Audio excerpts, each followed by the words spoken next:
En el libro Camino a Cristo, capítulo número 7, se nos dice lo siguiente: la condición para alcanzar la vida eterna es ahora exactamente la misma de siempre, tal cual era en el paraíso antes de la caída de nuestros primeros padres.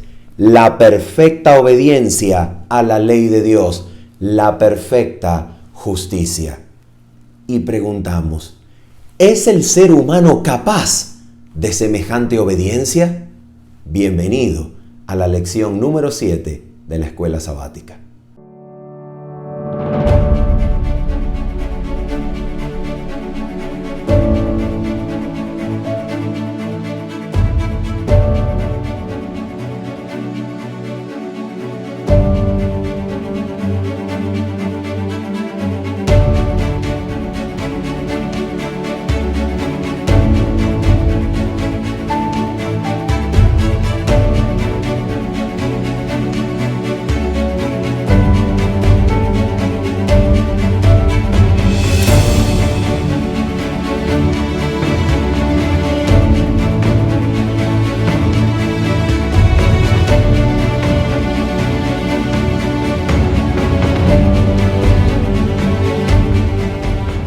Mis queridos amigos y hermanos, sean todos bienvenidos en el nombre de nuestro Señor Jesucristo a una nueva edición de este comentario a la lección de la Escuela Sabática, que en esta ocasión, en su lección número 7, nos hace un regalo maravilloso.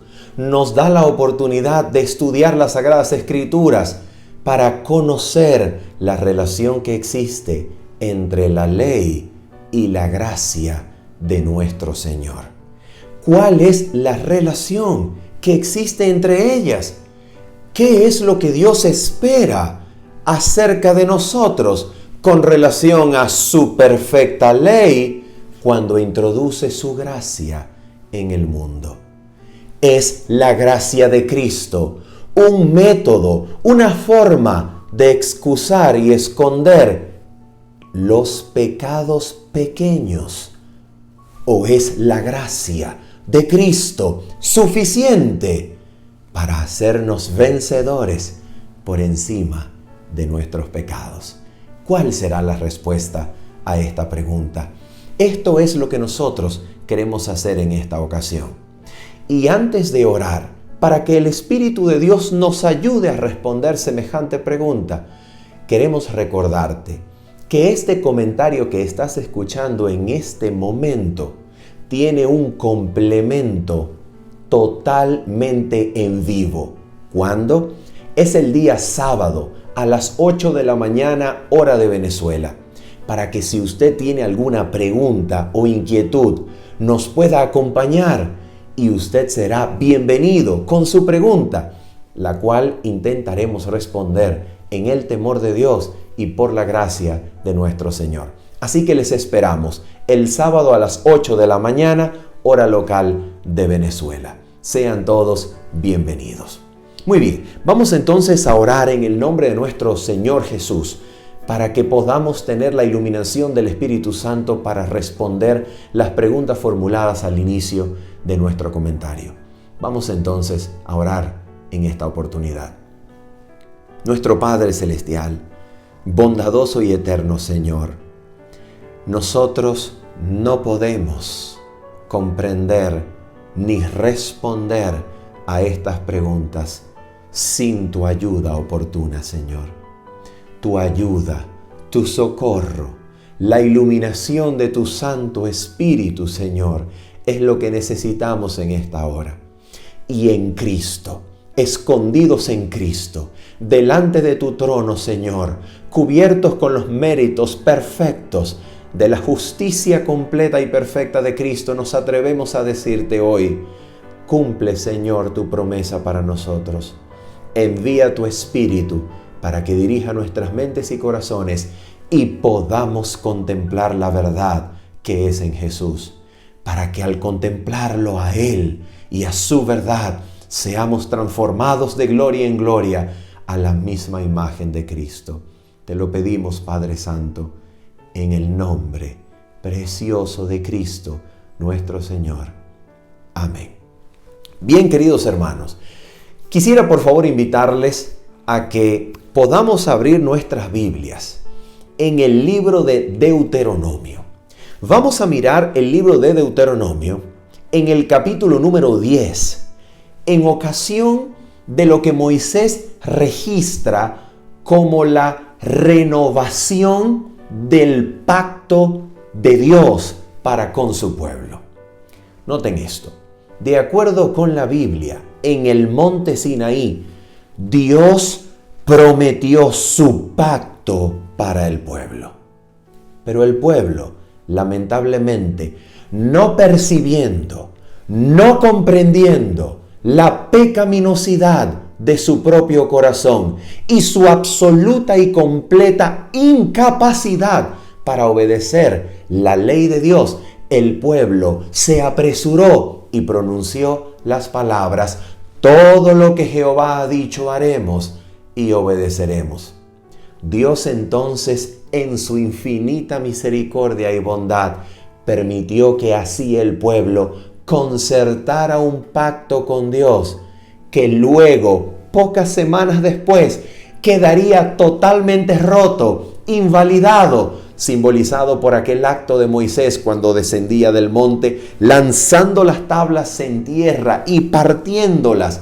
Simbolizaba que el pacto que Dios en su misericordia permitía al pueblo concertar con él estaba totalmente roto. ¿Por qué razón? No porque Dios hubiese fallado, sino porque en su misericordia Dios permitió al pueblo que, basados, fundados en la confianza propia, en la confianza en su humanidad para obedecer la ley de Dios, el pueblo concertara así un pacto con Dios, y Dios lo permitió para enseñarle al pueblo que su obediencia, sus promesas eran tan débiles como las telas de araña, e iba a ser rota, iba a ser incapaz de elevarse a la obediencia de la ley de Dios.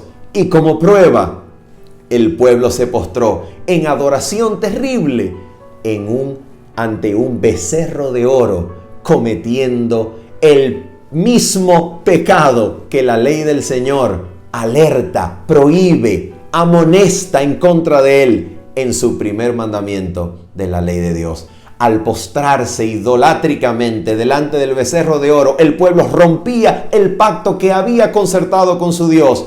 Y Dios ahora, atención, en su infinita, eterna, inalterable misericordia y gracia por el ser humano, Dios ahora renovaba su pacto con el pueblo, para con el pueblo, no permitiendo ahora que el pueblo hablase, no permitiendo que el pueblo se atreviera a prometer obediencia, concertando así el pueblo un pacto con su Dios. No, ahora Dios, de manera unilateral, basado en su sola gracia, basado en su sola misericordia, basado en aquel Dios que solamente es el único que puede prometer, porque es el único que puede cumplir, basado en su inalterable gracia, amor y misericordia, de manera unilateral, Dios renueva su pacto para con el pueblo, haciendo que el pueblo viviera aún a pesar del terrible pecado de idolatría que había cometido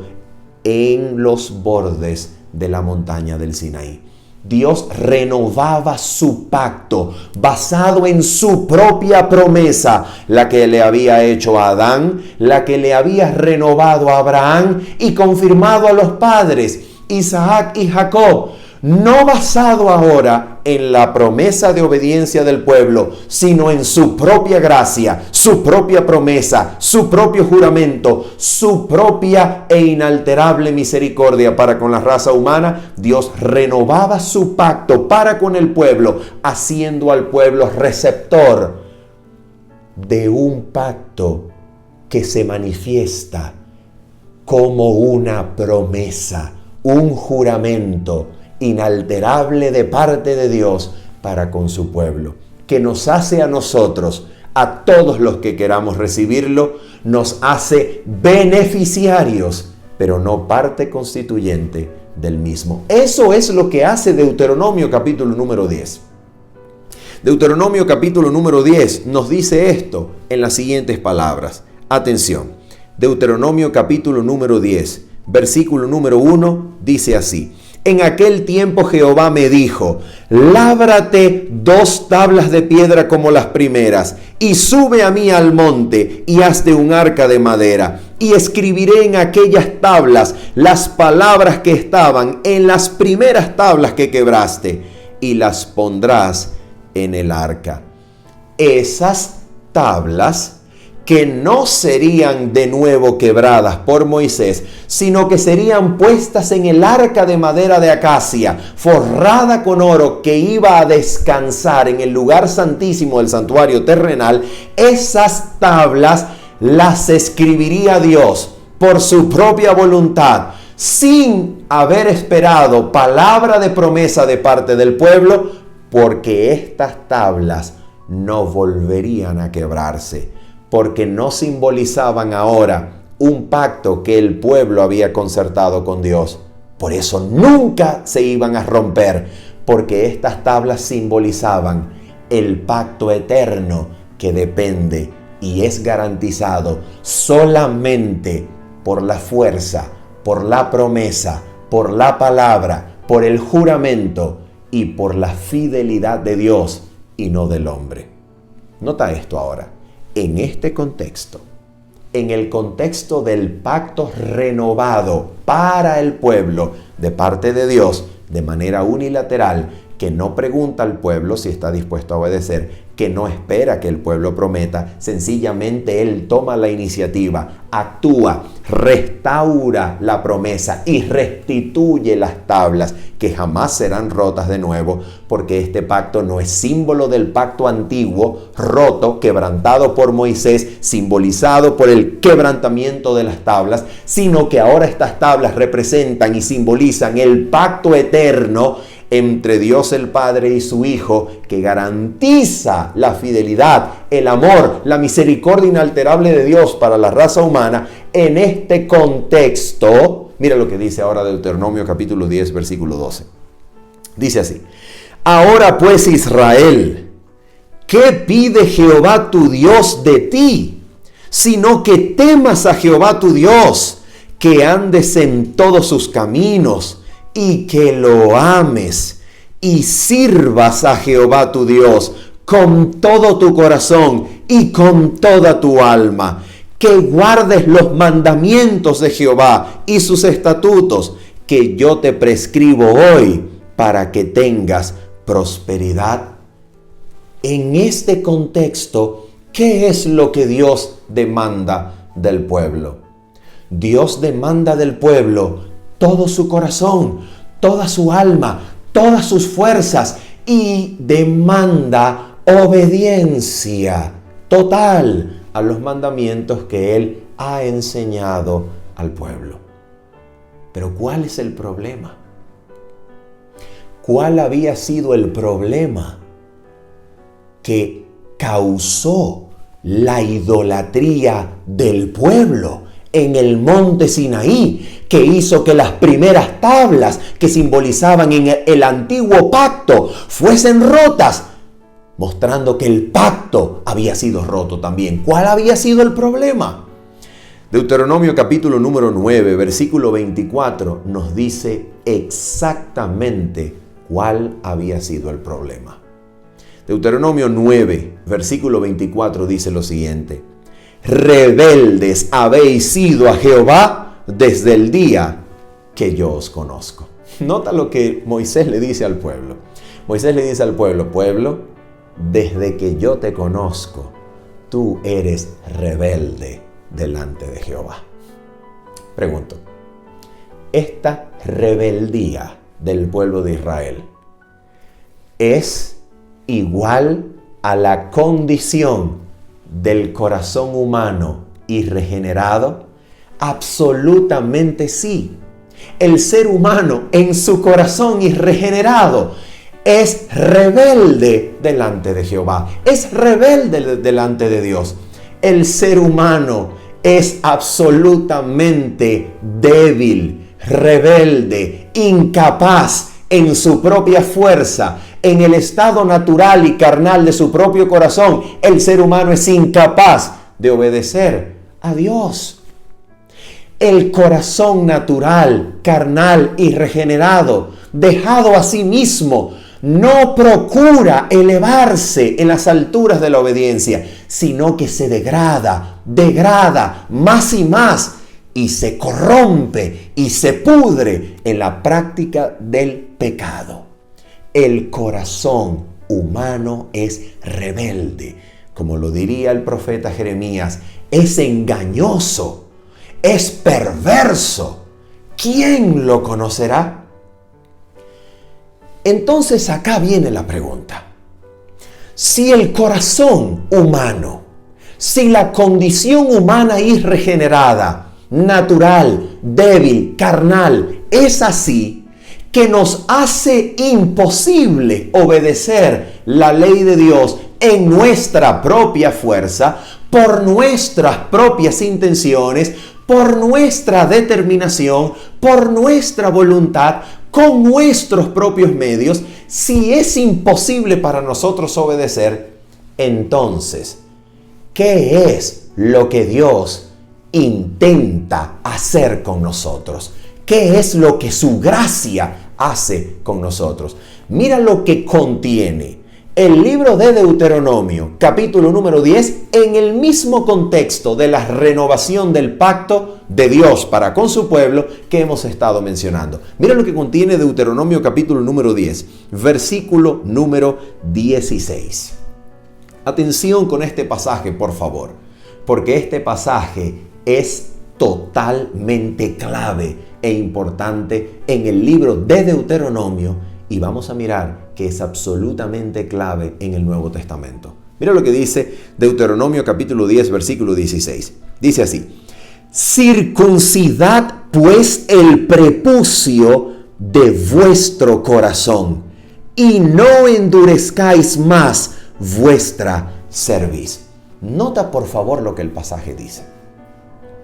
El pasaje dice que el pueblo, si quería obedecer en el contexto del pacto renovado, en el contexto del pacto eterno, simbolizado por las nuevas tablas que escribió Dios y que no serían rotas, porque descansarían en el lugar santísimo, el santuario terrenal, para no volver a romperse, porque Dios no quebrantaría su propio pacto para con el pueblo. En este contexto, Dios demanda al pueblo circuncidar el corazón, quitando el prepucio del corazón. ¿Cómo es eso? ¿Qué es lo que está diciendo el libro del Deuteronomio? Nota esto. La circuncisión hecha con mano, la circuncisión practicada en la carne, es un procedimiento quirúrgico que retira, despoja el prepucio, que es el pedazo de piel, el pedazo de carne que recubre el miembro masculino de reproducción. Y este procedimiento quirúrgico entonces hace que sea posible retirar, despojar ese pedazo de carne, ese prepucio del miembro masculino. Pero lo que Deuteronomio nos está diciendo acá es que es necesario, en el contexto del pacto renovado, retirar, despojar el prepucio que recubre el corazón. ¿Estás notando eso? A ver, y después de decir eso, Deuteronomio nos dice que no endurezcáis más vuestra cerviz. Nota esto. Estos dos elementos del pasaje son perfectamente paralelos.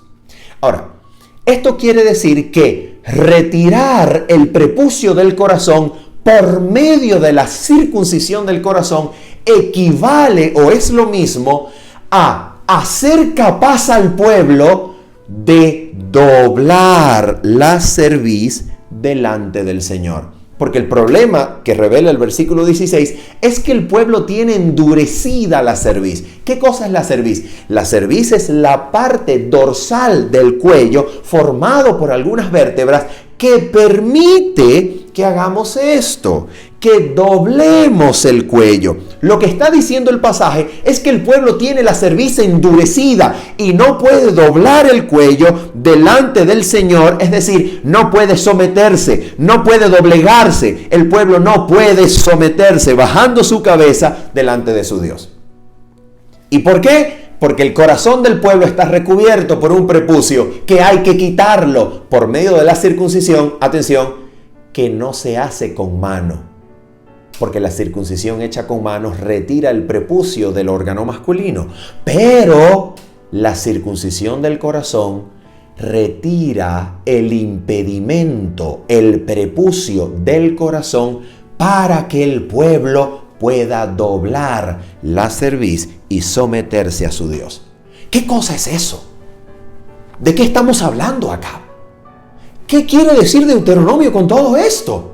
Bueno, vamos a permitirle a la Biblia interpretarse a sí misma en esta oportunidad por medio de nuestro queridísimo apóstol Pablo, de esta maravillosa eminencia inspirada por Dios del pensamiento cristiano antiguo. Este apóstol que maravillosamente interpreta la Biblia para nosotros. Mira lo que dice el apóstol Pablo en el libro o la epístola, mejor dicho, de el apóstol Pablo a los Colosenses. Epístola del apóstol Pablo a los Colosenses, en el capítulo número 2, y vamos a comenzar a leer el versículo número 8 en adelante. Colosenses, capítulo número 2, versículo 8 en adelante. Prestemos muchísima atención a esto. Dice así el apóstol: mirad que nadie os engañe por medio de filosofías y huecas sutilezas, según las tradiciones de los hombres, conforme a los rudimentos del mundo y no según Cristo. Versículo 9. Porque en Él, en Cristo, habita corporalmente toda la plenitud de la deidad. Versículo 10. Y vosotros estáis completos en Él, que es la cabeza de todo principado y potestad. Y ahora mira el versículo 11. Mira esto. Atención.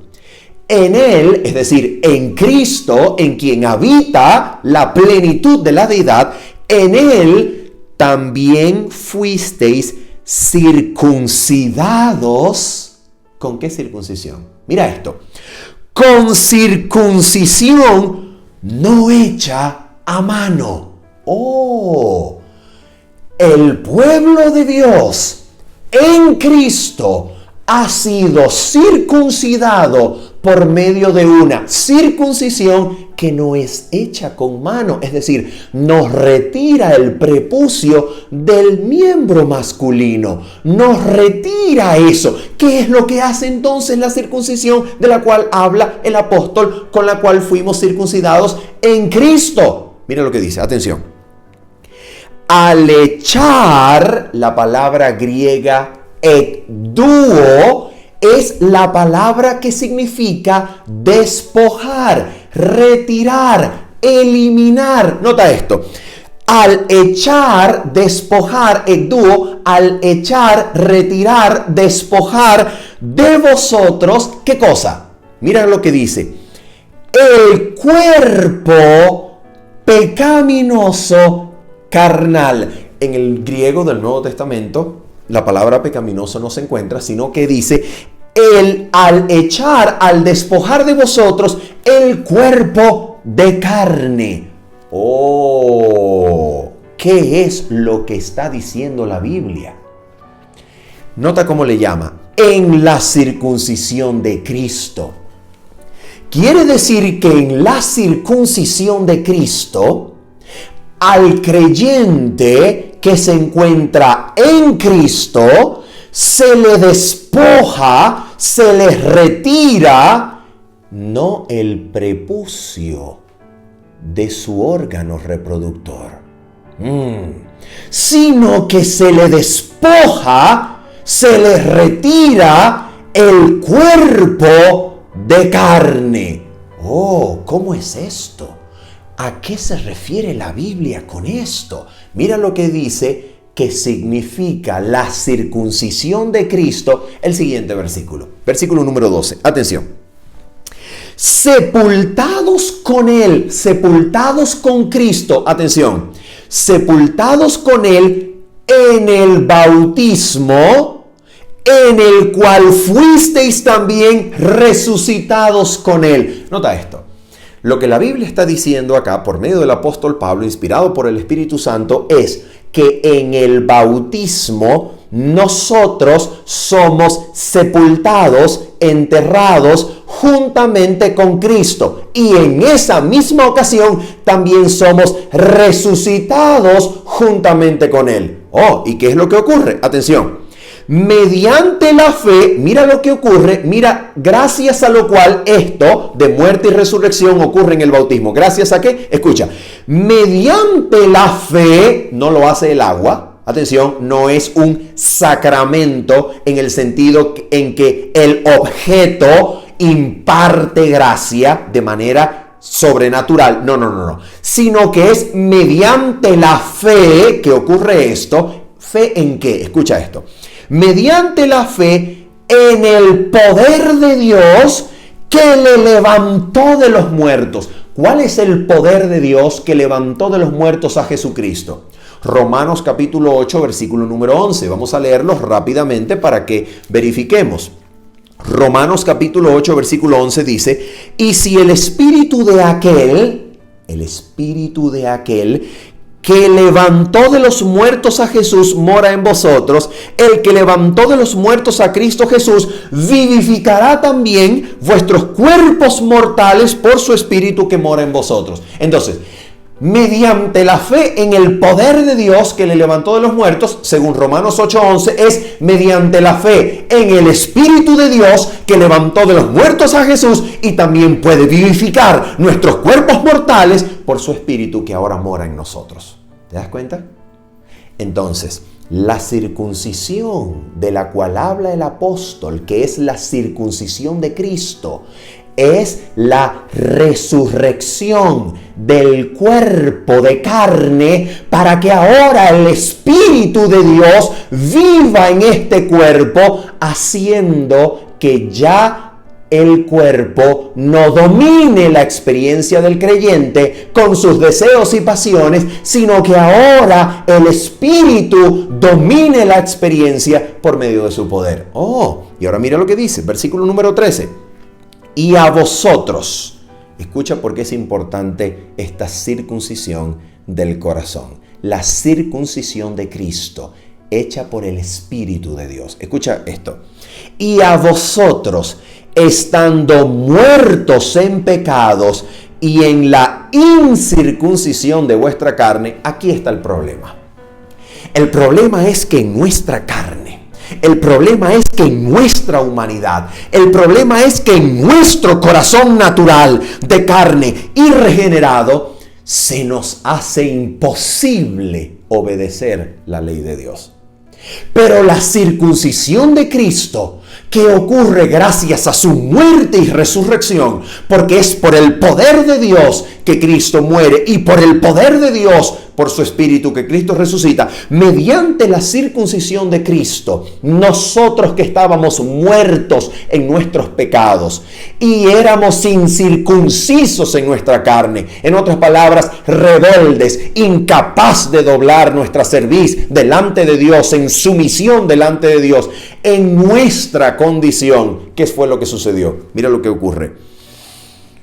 Os dio, versículo 13, os dio vida juntamente con Él, perdonándoos todos los pecados. Oh, queridos amigos, y de acuerdo con el contexto, por el versículo 14 y 15, podemos entender que esto ocurrió en la cruz. Escucha esto. la sangre bendita del pacto eterno que Jesucristo derramó en la cruz del Calvario no solamente significa que la víctima por el pecado ha muerto. La sangre bendita y eterna que derramó Cristo en el Calvario representa, según Levíticos 17, representa la vida de Dios, la vida del animal, la vida del alma en la sangre está. Cuando Cristo derrama la sangre en el Calvario, su sangre es la vida del mundo. Su sangre es la vida de todos los que respiramos, para que su sangre nos resucite, lave la mente, lave la conciencia, lave el corazón y nos habilite para que sirvamos al Dios vivo. Porque si la sangre de los toros y de los machos cabríos y de las becerras rociadas purificaban para la purificación de la carne, cuanto más la sangre preciosa de Cristo, el cual por el Espíritu Eterno se entregó a sí mismo a Dios, limpiará vuestras conciencias muertas para que sirváis al Dios vivo. Hebreos 9, versículos 13 y 14. Esto es lo que enseña la Biblia. La sangre de Cristo es vida para el mundo. La sangre de Cristo era la vida de Dios que se comunicaba al mundo para que en nuestra muerte y en la incircuncisión de la carne, la sangre de Cristo nos resucitara el cuerpo mortal, haciendo que ahora no nos va a dominar el cuerpo con sus deseos y pasiones, sino la vida de Cristo que se nos ha dado por medio de la cruz. Se nos ha dado la vida de Cristo para que ahora Cristo viva, y habiendo perdonado nuestros pecados, ahora Cristo viva en nosotros, habilitándonos para doblar la cerviz delante de nuestro Dios. ¿En qué otra parte la Biblia enseña exactamente lo mismo? Exactamente lo mismo. ¿En qué otra parte la Biblia lo enseña? Vayamos. Romanos capítulo número 6. Romanos capítulo número 6. Y para entender Romanos capítulo número 6 necesitamos comenzar con el versículo números 20 y 21 del capítulo número 5. Romanos capítulo 5, versículos 20 y 21 para entender Romanos capítulo número 6. Vamos a mirar lo que dice el pasaje. Atención. Pero la ley se introdujo. Oh, ¿cómo es que la ley se introdujo? ¿Acaso no es eterna? ¿Acaso no había ley en el cielo? Claro, la ley es eterna. Pero cuando el apóstol dice la ley se introdujo, el apóstol está hablando del momento de la historia de Israel conocido como el monte Sinaí. En ese monte Dios explicitó la ley declarándola por su propia boca a oídos de todo el pueblo, explicitando la ley que anteriormente estaba sencillamente y tenuemente grabada en las mentes y corazones, cuya obra la ley manifestaba en razonamientos y conciencia de los hombres delante de Dios, cosa que era suficiente para que Dios tuviera por responsable de juicio a toda la humanidad antes del monte Sinaí. Pero cuando viene el monte Sinaí, la ley eterna que estaba en vestigio, escrita en la ley, en la mente, conciencia o corazones de los hombres, cuando Dios explicita la ley, la declara, ahora Israel es poseedor, conocedor, no solamente de una eterna ley cuya obra estaba tenuemente manifiesta en el corazón y en los razonamientos de los hombres, como una conciencia moral previa al Sinaí. No, sino que ahora, aparte de esa conciencia moral previa al Sinaí, ahora Israel tiene la ley escrita que hace que su transgresión ahora no sea sencillamente un pecado contra la ley eterna, que había sido tenuemente dejada en los razonamientos de los hombres como conciencia moral previa al Sinaí, sino que ahora la transgresión de Israel era transgresión contra la ley escrita que les había sido dada en el Sinaí. Por esa razón, cuando la ley se introdujo, el pecado que ya existía como transgresión de la eterna ley, cuya obra se dejaba tenuemente manifiesta en la mente, razonamientos, conciencia moral de los hombres previo al Sinaí, ahora el pecado que ya existía antes del Sinaí, ahora se hacía terriblemente pecaminoso, verdaderamente pecaminoso, horrendamente pecaminoso, porque ahora el pecado que ya existía, ahora abundaba por medio de la llegada de la ley. Porque antes de la ley el pecado estaba en el mundo, pero la ley se introdujo para que el pecado abundara. Y eso es exactamente lo que dice el versículo. Pero la ley se introdujo para que el pecado abundase. ¿Te das cuenta? El pecado que ya existía ahora se hace más horrendo, más visible, porque ahora se percibe no solamente como una transgresión de la ley que tenuemente se encontraba en los razonamientos morales de los hombres, sino que ahora se percibe como una rebelión contra la ley escrita de Dios que Israel poseía para beneficio del mundo. Ahora, eso es lo que dice Romanos capítulo 7, versículo 13, cuando nos dice que por el mandamiento el pecado llegó a ser sobremanera pecaminoso, porque el mandamiento lo descubrió en su plena mortalidad, en su plena y horrenda faceta. Eso lo hizo el mandamiento. Entonces, por eso entendemos el versículo 20 del capítulo 5 que nos dice: pero la ley se introdujo para que el pecado abundase. Pero cuando el pecado abundó, sobreabundó la gracia. Bendito sea el Señor. ¿Qué significa eso? Vamos a mirar el versículo 21. Atención. El versículo 21 es absolutamente clave, es absolutamente fundamental para entender el desarrollo de este versículo, que será el capítulo número 6. Repetimos, el capítulo número 6 será un desarrollo en detalle del versículo 21 del capítulo 5. Mira lo que dice el versículo 21 del capítulo 5. Dice así: para que así como el pecado reinó para muerte, nota, aquí tenemos el primer reino. El reino o el reinado del pecado. ¿Quién es el rey? El pecado. ¿Quién es el que ejerce el reino? El pecado. ¿Cuál es la finalidad a la que conduce este reinado? Conduce a la muerte. Por eso dice el texto: para que así como el pecado reinó para muerte. Aquí tenemos entonces el primer reino. Es el reino del pecado que reina para muerte. La finalidad de su reino es la muerte. Ahora mira esto. Aquí viene el segundo reino. Versículo 21. Así también la gracia es ahora el reino de la gracia, en contraste con el reino del pecado. Ahora nota esto. Así también la gracia reine por la justicia para vida eterna mediante Jesucristo, Señor nuestro. Entonces tenemos un contraste entre dos reinos que se van a oponer. Tenemos entonces el reino del pecado, el pecado es el rey, y la finalidad de su reinado es la muerte. Pero por otro lado, tenemos el reino de la gracia es ahora lo que reina, atención, y la finalidad del reinado de la gracia es la vida eterna. Pero de este lado del contraste, en el reinado de la gracia, se nos da ahora un tercer elemento que no se nos dio a propósito en el reinado del pecado.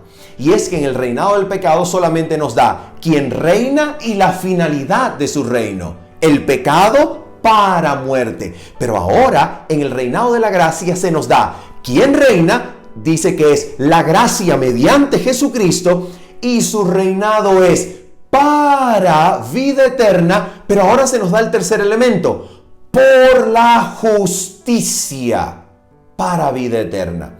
La pregunta es, de acuerdo con este texto, de acuerdo con este contraste entre el reino del pecado y el reino de la gracia mediante Jesucristo, ¿cuál sería el elemento, el tercer elemento que se encuentra ausente a través de una figura literaria conocida como la elipsis, que voluntariamente Pablo utiliza? ¿Cuál sería el tercer elemento que se encuentra ausente en el reino del pecado? Que es el instrumento mediante el cual el reino del pecado ejerce su reino para la muerte. Atención, si el instrumento mediante el cual la gracia reina es la justicia para la finalidad de vida eterna, ¿cuál sería el instrumento del reino del pecado mediante el cual el pecado reina para la muerte? ¿Cuál sería el instrumento? Nota esto.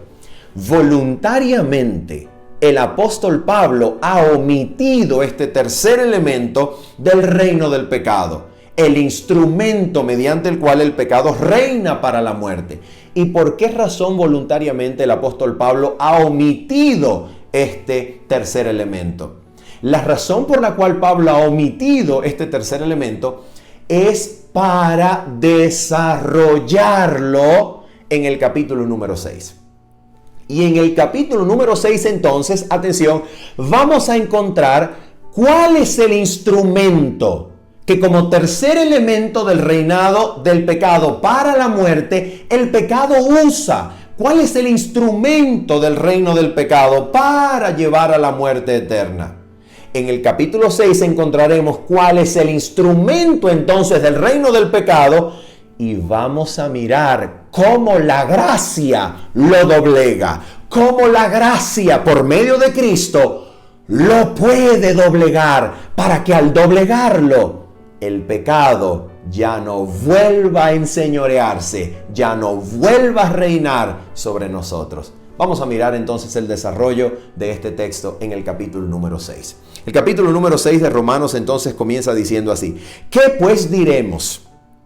¿Perseveraremos en el pecado para que la gracia abunde? ¿Recuerdas? Porque el versículo número 20 había dicho que la ley se introdujo para que el pecado abundase, pero cuando el pecado abundó, sobreabundó la gracia. Así que de manera proléptica, anticipada a cualquier posible contraargumento, el apóstol Pablo responde ante una posible sugerencia de que sigamos pecando para que la gracia siga sobreabundando. El apóstol Pablo dice: no, Señor, en ninguna manera. ¿Por qué razón? Atención. Porque los que hemos muerto al pecado. Nota la frase: morir al pecado. ¿Cómo viviremos aún en él? De acuerdo con el versículo número 2 de Romanos 6, los creyentes en Cristo han experimentado muerte al pecado. ¿Qué significa eso? ¿Qué significa experimentar muerte al pecado? ¿Qué significa morir al pecado? Porque esa es la condición de los creyentes según Romanos 6:2. Ellos están muertos al pecado. ¿Cómo sucede eso? Mira cómo sucede. En los versículos siguientes vamos entonces a tener el desarrollo del apóstol Pablo, que responde dos preguntas con respecto a la frase morir al pecado. La primera pregunta que el apóstol Pablo va a responder en el orden tal como aparece en el desarrollo del capítulo número 6 es, la primera pregunta es: ¿en qué circunstancia el creyente experimenta muerte al pecado? En otras palabras, ¿cómo muere el creyente al pecado? Y la segunda pregunta que de acuerdo al desarrollo del capítulo 6 Pablo va a responder es: ¿qué significa? ¿Qué es lo que implica morir al pecado? ¿Qué implica? ¿Qué significa eso de morir al pecado? Así que estas son las dos preguntas. Primera pregunta: ¿en qué circunstancia o cómo muere el creyente al pecado? Y número 2, ¿qué implica? ¿Qué significa morir al pecado? Vamos entonces a mirar cómo el apóstol Pablo las responde. Leamos. Versículo número 3. ¿O no sabéis que todos los que hemos sido bautizados en Cristo, recuerda Colosenses, en el bautismo en el cual fuimos muertos y también resucitados juntamente con Él? Ahora mira esto. ¿No sabéis que todos los que hemos sido bautizados en Cristo Jesús hemos sido bautizados en su muerte? ¿Te das cuenta? En el bautismo, y aquí está la respuesta, el creyente se muere juntamente con Cristo al pecado.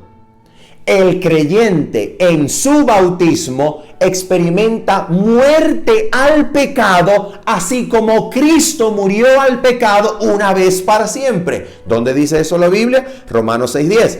Porque en cuanto murió, hablando de Cristo, al pecado murió una vez por todas. Entonces, juntamente con Cristo, de manera impresionante, de manera real, de manera espiritual, el creyente muere juntamente con Cristo en la cruz de Cristo y es sepultado juntamente con Cristo cuando es bautizado. Por eso dice el texto, versículo número 4, porque somos sepultados juntamente con Él para muerte por el bautismo. Y el versículo número 5 dice, porque si fuimos plantados, la palabra es enterrados juntamente con Él en la semejanza de su muerte. Así que está claro, así que está absolutamente claro. En el bautismo el creyente muere al pecado porque muere en la cruz de Cristo, así como Cristo murió una vez al pecado para siempre. Al morir juntamente con Cristo en su cruz, el creyente muere al pecado. ¿Y qué significa ahora que el creyente se muera al pecado? Porque ya respondimos la primera pregunta. ¿En qué circunstancias muere el creyente al pecado? ¿O cómo muere el creyente al pecado? Ya la respondimos. En el bautismo, el creyente participa de la cruz de Cristo. El creyente se muere con Cristo en la cruz. ¿Y ahora qué significa eso? Mira la respuesta del apóstol Pablo. Versículo número 6. Sabiendo esto. Y esa manera de comenzar el versículo número 6 es absolutamente clave. ¿Por qué razón? Porque al comenzar el versículo 6 con la frase sabiendo esto, el apóstol implica, el apóstol da a entender que lo que va a decir a continuación era ya conocido por la doctrina apostólica que se había predicado a los creyentes de Roma.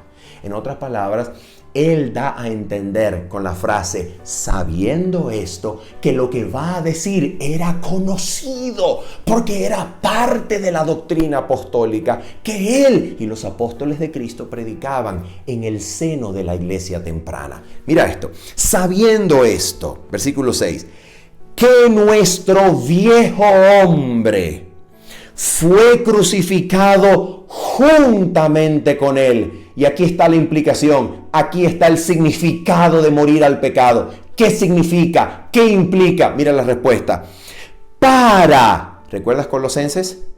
El despojar del cuerpo de carne. ¿Recuerdas Colosenses 2:11? Ahora mira esto.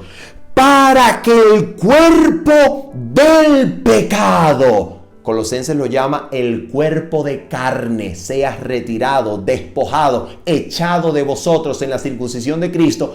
Ahora Romanos 6:6 lo declara, para que el cuerpo del pecado sea destruido. La palabra destruido que se utiliza aquí en Romanos 6:6 es exactamente la misma palabra griega que se utiliza en Romanos capítulo 3, versículo 31, cuando nos dice: luego por la fe invalidamos la ley.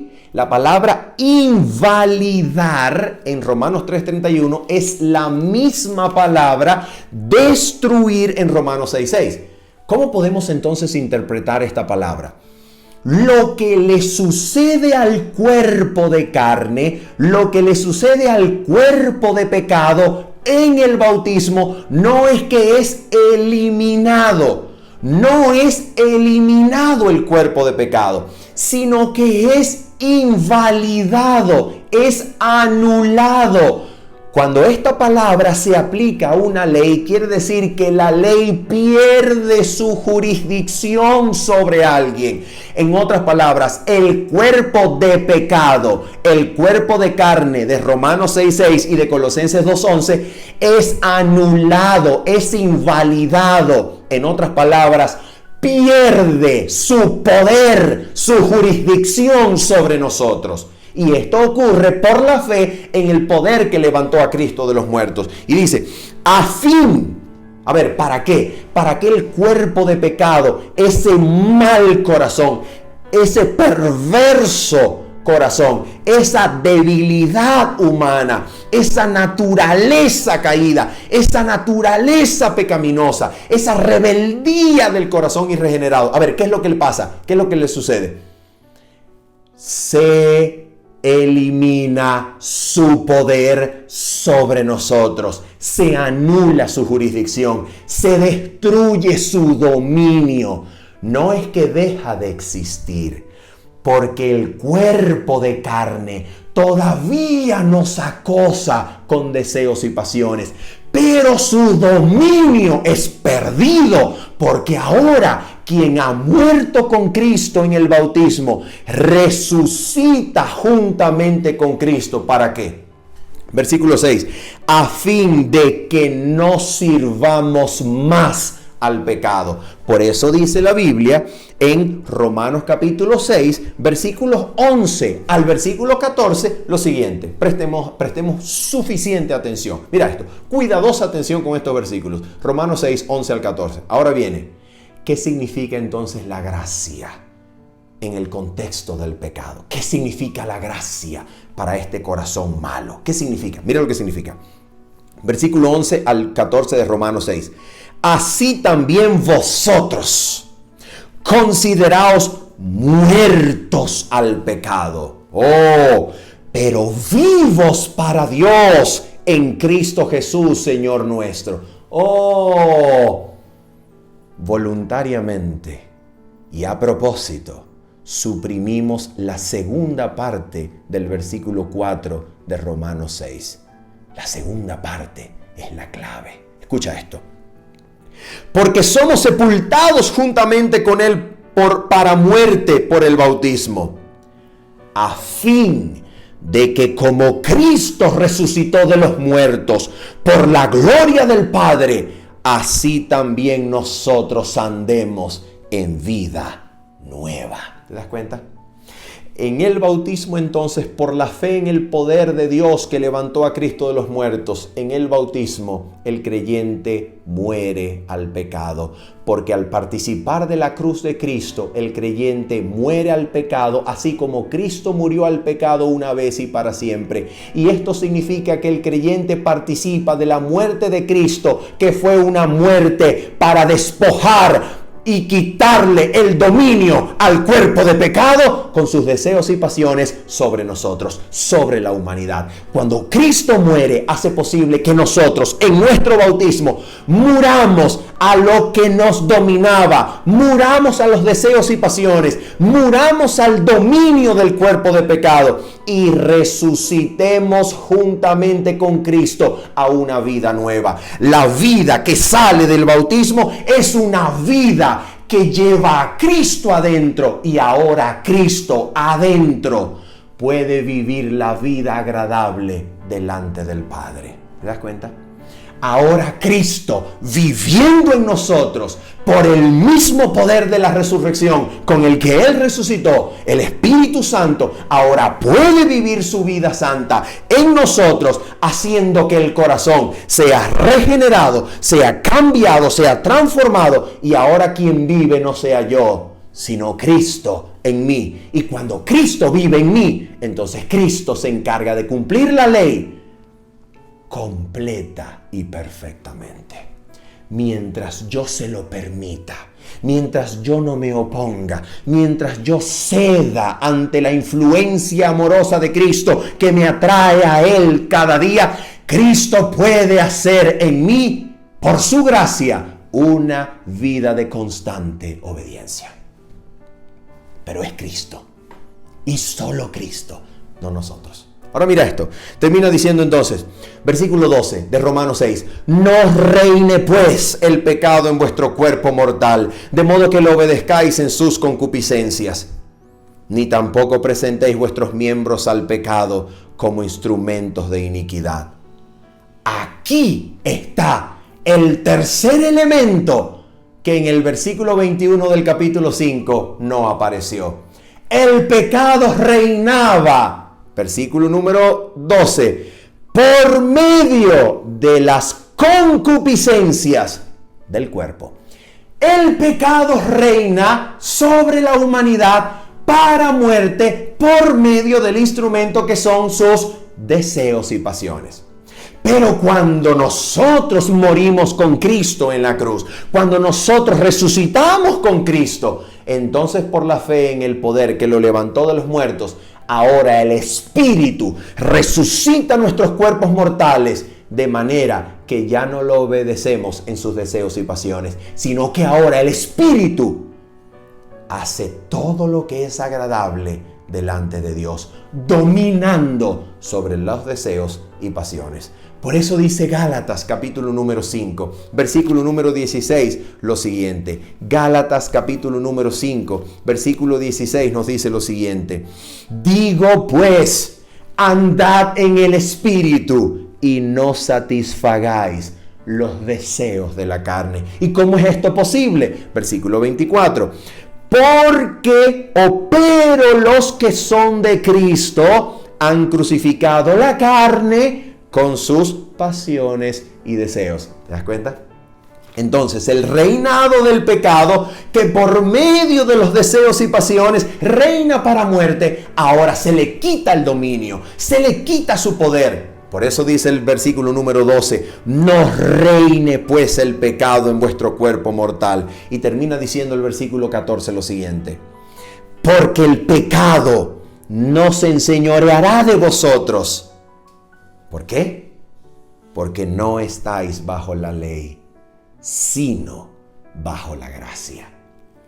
Lo que significa no que la ley sea abolida, sino que ahora la gracia de Cristo, por medio del poder que lo levantó de los muertos, por medio del Espíritu, ahora nos hace a nosotros participar de la muerte de Cristo al pecado, para que resucitemos juntamente con Cristo, para que el poder de su gracia, el poder de su Espíritu ahora doblegue nuestros deseos y pasiones, quitándole el poder que el pecado usaba para dominarnos y haciéndonos vivir una vida nueva delante y agradable de Dios constantemente. ¿Te das cuenta? La gracia significa victoria. La gracia significa poder. Aquello que para nosotros era imposible, la gracia, por medio de Cristo, lo hace posible.